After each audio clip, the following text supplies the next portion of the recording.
Good morning, class 8th. Students, we are on chapter number 4, Tribals, Rikus and the Vision of a Golden Age. And by this topic, we'll complete this chapter in this class. So let's start with the last topic, a closer look. सब कुछ देख चुके हैं किस तरीके से Britishers India आकर इन tribes पर एक तरीके से हक जमाने लग गए थे एंड उनके एरियाज़ को अपने अंडर करके उनके जो ट्रेडिशनल वेज थे उसको चेंज कर रहे थे एंड यही सब चीज़ें ट्राइब्स को पसंद नहीं आ रही थी एंड फिर वापस ये रिज़ल्ट क्या होता है, एक रिबेलियन मीन्स विद्रोह होता है एंड उसी विद्रोह के रिजल्ट भी हम लोग देख चुके हैं. Now last topic is a closure look. Through the 19th and 20th centuries, tribal groups in different parts of the country rebelled against the changes in laws, the restrictions of their practices, the new taxes that they had to pay and the exploitation of traders and money lenders. तो इन सभी बातों की वजह से कैसे उनके laws change कर दिए. फॉरेस्ट के लॉज वाले बता दिए हम लोगों ने, किस तरीके से उनको जाने की परमिशन नहीं थी, फ्रूट्स लेने की, कुछ भी लकड़ी लेने की परमिशन नहीं थी, स्टेट प्रॉपर्टी घोषित कर दिया था. रेस्ट्रिक्शंस मतलब शिफ्टिंग कल्टीवेशन भी वो नहीं कर सकते थे, मतलब आप वहीं रहो और हमारे कामों में भी हेल्प कराओ, ये रेस्ट्रिक्शंस लगा दी थी उन पर. न्यू टैक्सेस लगा रहे हैं जो उन्हें पे करने पड़ते हैं, मतलब आप हमसे कोई सामान लेके जा रहे हो और उसके बदले में हमें बस 3-4 रुपये दे रहे हो और खुद उसे बहुत ज़्यादा पैसे में बेच रहे हो और फिर भी हम आपको टैक्स दे रहे हैं. एक्सप्लोटेशन हो रहा है ट्रेडर्स का एंड मनी लेंडर्स का. तो ये सभी चीज़ें क्या है, एक रिजल्ट है विद्रोह जागा लोगों के मन में, किनके मन में, ट्राइब्स के मन में. एंड फिर उनके रिजल्ट्स क्या है, Kols rebelled in 1831 to 1832, Santhals rose in rebelled in 1855, Bastar rebelled 1910 and Warli जो महाराष्ट्र में है वो वहाँ पर रिबेल एक तरीके से विद्रोह हो जाता है 1940 में. तो ये कुछ एरियाज़ हैं रिबेल हो जाता है, वहाँ पर उनके ईयर्स भी मेंशन्ड है. Now the movement that Birsa led was one such movement. In movements की तो बात कर ली हमने, पर हमारे चैप्टर की शुरुआत ही बिरसा मुंडा से हुई थी जो कि एक देवता माने जाते थे. उनके जादू या फिर उनकी कई बातें सच हो जाती थी तो इन्हें बहुत ज़्यादा भगवान की जो दर्जा है वो दे दिया गया था. ना बिरसा मुंडा के बारे में देखते हैं. Birsa was born in mid 1870s. तो ये एरिया हम ईयर्स देख लेते हैं. 1870s. The son of a poor father, he grew up around the forest of Bohonda, grazing sheep, playing the flute and dancing in the local akhara. अब उनकी जो birth हुआ था उनका वो एक पुअर फैमिली में हुआ था, गरीब परिवार से बिलोंग करते थे.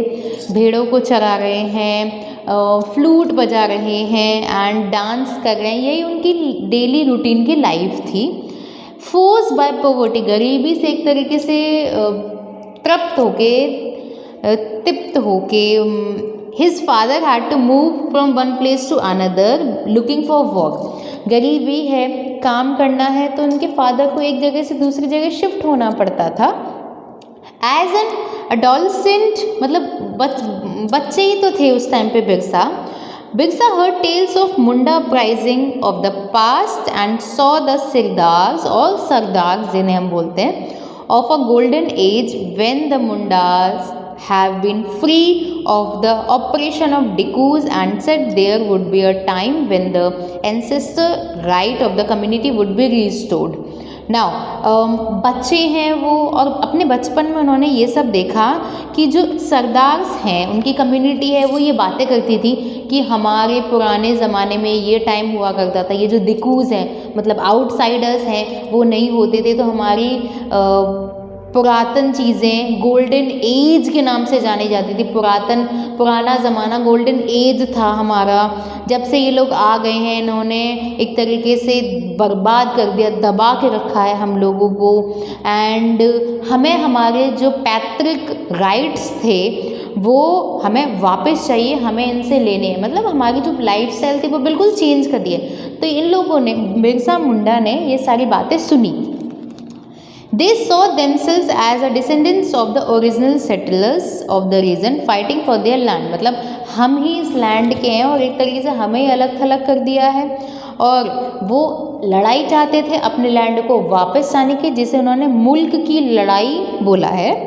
Reminding people of the needs to win back their kingdom, जो ब्रिटिशर्स ने उनके ज़मीनों पर हक जमा लिया था उसे वो वापस लेना चाहते, जिसे उन्होंने क्या बोला है, मुल्क की लड़ाई।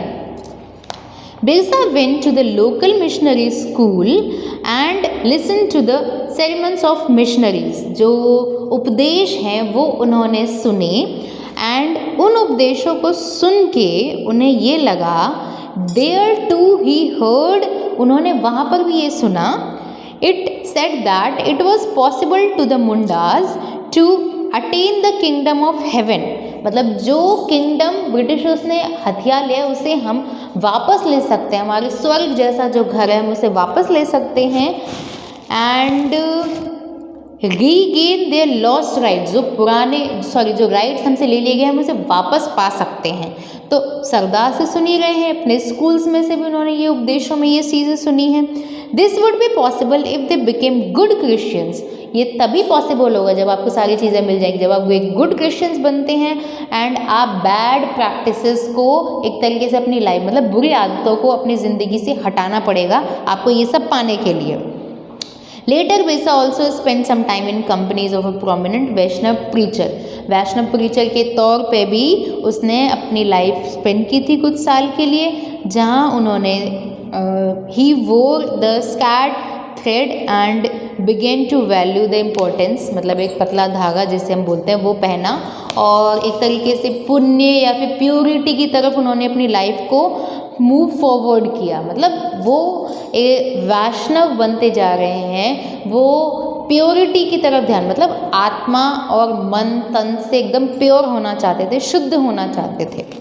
Birsa was deeply influenced by many of the ideas he came in touch with in his growing up years. और जिन जिन लोगों से वो टच में आते, जैसे सरदार से आ गए, स्कूल के किसी टीचर ने उन्हें अपनी प्रीच दे दिया, अपने सेरेमन्स दे दिए, मतलब उनके भाषण उन्होंने सुने, तो अपनी पूरी ज़िंदगी में बहुत सारे लोगों के टच में आए और उनसे उन्होंने बहुत कुछ सीखा बिरसा ने।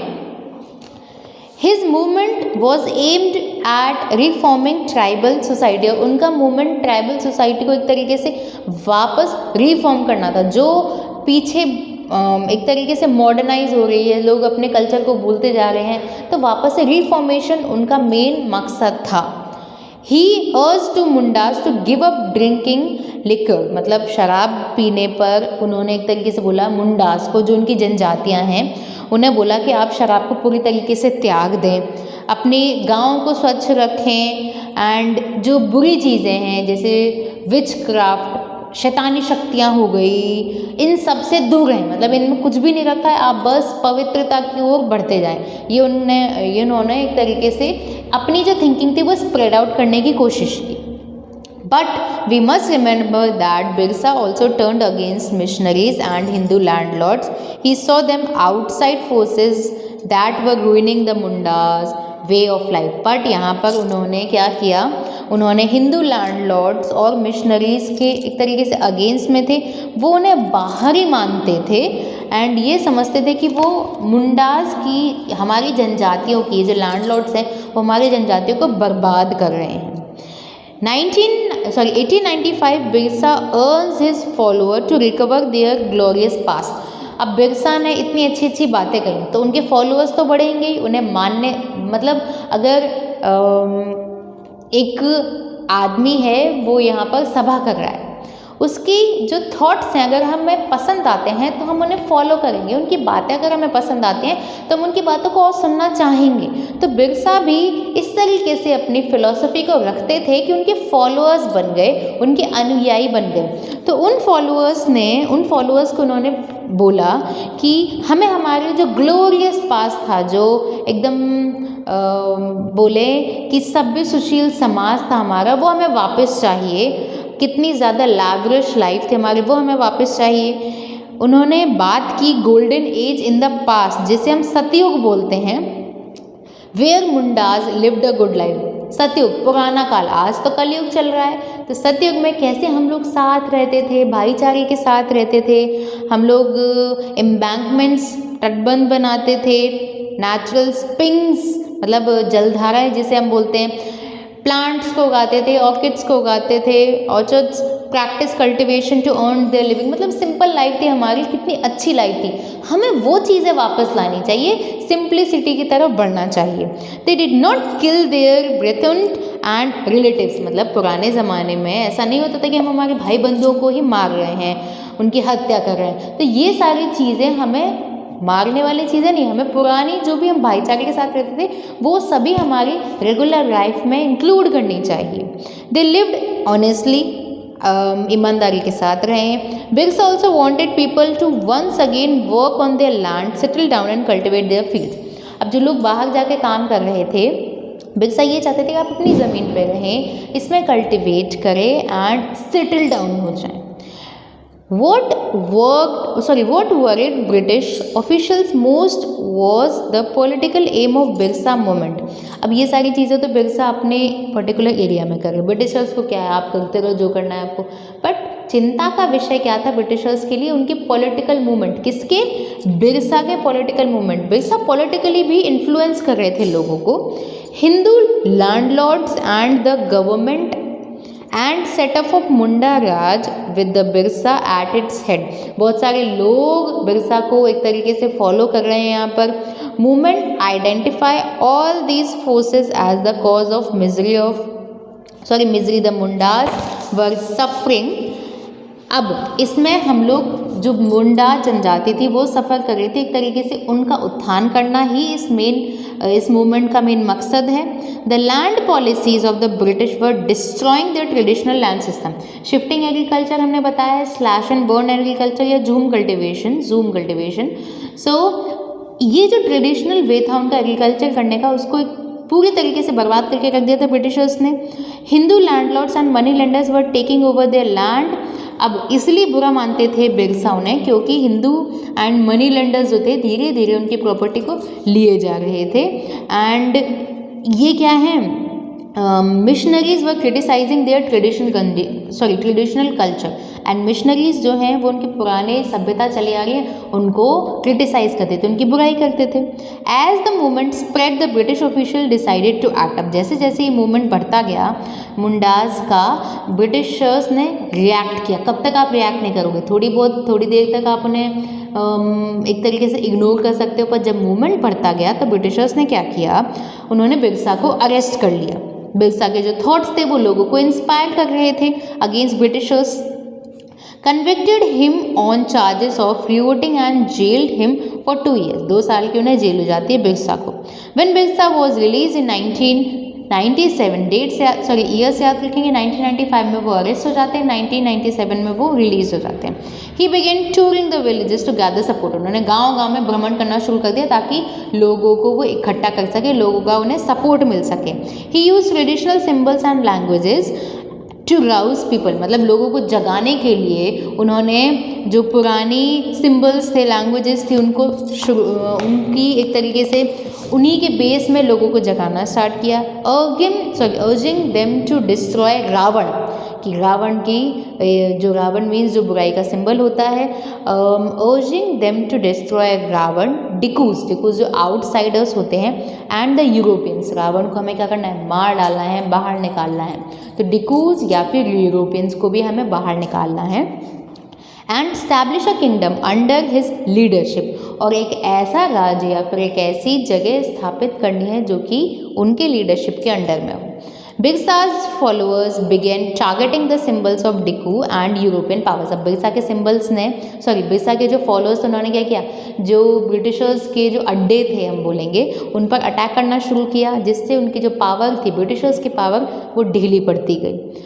They attacked police stations and churches and raided the property of money lenders and zamindars।